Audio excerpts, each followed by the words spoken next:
Bill C-9, the Combating Hate Act, criminalizes feelings and restricts the free speech of Canadians. Bill C-9 is largely an exercise in virtue signaling because Canadian judges already have the power under the Criminal Code, Section 718, to impose a harsher sentence on a criminal if the crime was motivated by hate. Defining hate is next to impossible. For example, Bill C-9 states for greater certainty, the communication of a statement does not incite or promote hatred solely because it discredits, humiliates, hurts, or offends. So these hate speech laws, disdain and dislike are okay. That's not hate speech. Detestation and vilification, that is hate speech. So you cannot hate or vilify people, but it is okay to discredit, humiliate, hurt, offend, and dislike them. Obviously not a clear standard that citizens can ever know if they are within or outside of the bounds of the law. Bill C-9 gets rid of an important protection currently whereby the Attorney General has to consent to a hate speech prosecution. Bill C-9 will scrap that so that every policeman can decide subjectively if he or she feels that something is hateful, the prosecution can proceed immediately. It does not need to be reviewed by the Attorney General.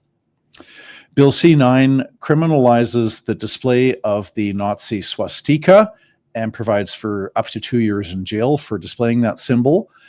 It does not take into account that the swastika is an ancient Sanskrit symbol for prosperity and good fortune, and there are Hindus and Buddhists in Canada and around the world who display a swastika on the outside of their house as a religious symbol for prosperity and good fortune. So hopefully, if Bill C-9 passes into law, the Canadian police will be able to understand the difference between the Nazi swastika and the religious Asian swastika. Unsurprisingly, Bill C-9 does not criminalize displaying the communist hammer and sickle, even though that was the symbol under which the communists in Russia, China, Vietnam, Cambodia murdered tens of millions of people. So it seems like the underlying philosophy is that it's killing people on the basis of their ethnicity is worse than killing people on the basis of their economic class or social group.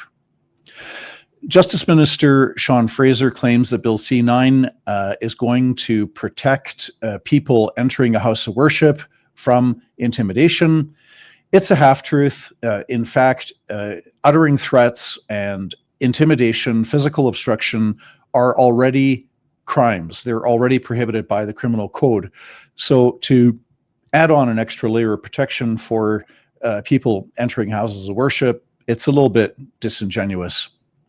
It's interesting that when Sean Fraser introduced Bill C-9, he said it was to respond to rising anti-Semitism, Islamophobia, transphobia, and homophobia, and conspicuous by its absence, there is no reference at all to the arson and burning of dozens of churches across Canada.